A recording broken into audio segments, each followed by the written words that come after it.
Welcome to another video featuring the only DPS job also being considered as a tank, featuring the mighty lance wielder, the Dragoon.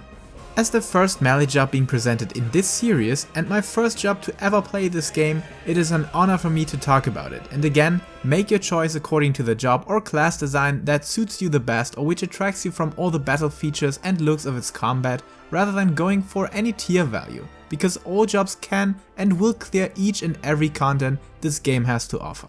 And while all melee jobs feel super fast when comparing them to a black mage for example, the Dragoon feels even faster, and what I like the most about its combat system is the fact that having access to so many OGCD skills that always turn your combat flow into a much more interesting thing. And in contrast to other jobs, these skills can be used much more frequently and are not bound to certain cooldowns as they're literally unlocking those phases. Above that, I feel like the Dragoon has the lowest amount of downtime when it comes to OGCDs or little rotational highlights that don't feel like a daytime of waiting for them like it can happen on the Warrior for example. And together with those cool jump animations and a reasonable amount of animation delays, the Dragoon always feels busy, but in a very positive way. That directly leads us to the second positive aspect, a very good learning curve and a forgiving positional behavior. As Ilya has recently analyzed, the Dragoon does not lose much damage when it is not hitting the proper positionals that are mandatory for all melee jobs, which leads to a forgiving damage loss when you're not able to find a good spot and orientation in certain encounters. Exactly, when filming the footage for this video, I missed a whole bunch of positionals, and even when I was dancer padded, the damage output was still very okayish, due to the fact of not losing too much damage when positionals are not being hit properly. Or when I could not use True North in time, because all of the OGCDs I needed to weave in. Above that, when you're introduced into the Lancer, you comfortably learn all the required abilities step by step. That may feel a bit boring at the beginning, but helps a lot in practicing and understanding the Dragoon's functionalities. So even if catching all those positions may look like a hot mess in many raiding situations, this is definitely not as groundbreaking as it is on the Monk for example. And I never run into issues remembering the basic rotational theory on the Dragoon when I haven't played it for quite some time. And remember that you can also play the Lancer as a starter class, which is always a good thing for true beginners, and among the melee jobs or DPS jobs in general, the Lancer is a really good and comfy choice to begin with. Next up, we got the raid support variety. On the numerical side of things, the raid support of a Dragoon may fall low compared to Ninja and Bard or Dancer of course, but it just feels much more like an active choice, except on the Dancer, due to this awesome Dragon Sight ability. This tether not only provides damage to the chosen target, which allows you to really boost another party member's damage output, but also comes with a requirement to stay in range. Yes, it may look annoying for some of you in the first glance, but it really helps elevating the relationships with your party members.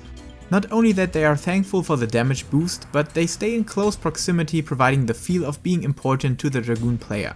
And on the honest side of things, with Battle Litany being a very strong party buff due to boosting critical hit values significantly, I like that you have a second tool to choose one party member specifically, creating this dual support idea the Dancer is having, but with much more personal damage output. Coming to a cosmetic trait, which is the style of a Dragoon. If I would not be so bad at playing melee jobs in general, which mostly means missing so many positionals due to my bad practice at certain bosses, I would definitely play Dragoon as one of my favorite jobs just for the style alone. Apart from the Dark Knight's two-handed sword, this spear is just magnificent. There are actually very few weapon designs that I don't like. But even here, the story does not end, because the animations are even topping the cool spear with all these jumps and really cool lance swings and being constantly surrounded by this burning dragon aura, where this dragon theme is perfectly underlined by all the skills and cooldowns you have at your disposal. Furthermore, the armor, which is still an exclusive armor set, at least until Endwalker, really seeks for competition sometimes, and this edgy and spiky design is just super cool and really fits into the universe of 14. Which directly leads us to the last point, that I cannot connect to the style because it can easily stand on its own. Estinian. Yes, no single side character, however well written their development may be, this one in particular is just the coolest guy ever, and not only that, he's constantly vibing that dragon spirit. At no point you could ever forget that Dragoons are the sickest people around. Above that, when we could talk about a Dark Knight poster boy in Shadowbringers, the Dragoon was ultimately a poster boy of the Heavensward expansion that you can already try out for free using the free trial, and which has a remarkable story, super intense plot twists and some of the best character development ever, exploring the mystical origins of the Dragoons of Ishgard and how they are connected to the whole Dragonsong War. And believe it or not, playing this as a Dragoon feels even cooler, and I'm glad to have achieved my first Heavensward completion as the spiky lancer I used to be. Nonetheless, why do all people keep mentioning this floor tanking thing? Simply because of the situation you may experience much more often than on other jobs to find yourself lying dead on ground.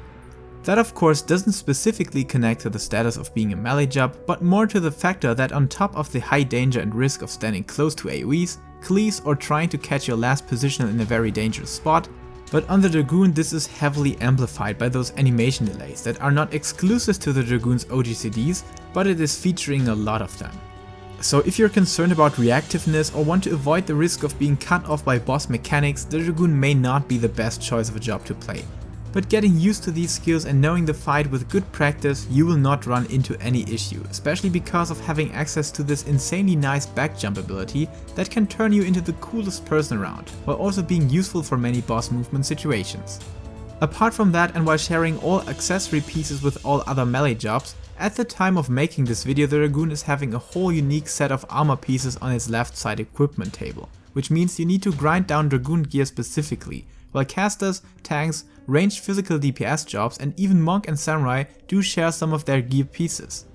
Yet there are heavy speculations about another melee job being added in Endwalker that is expected to share the armor class with the Dragoon, and above that the ninja still suffers from the same fate, so it is indeed not a big issue.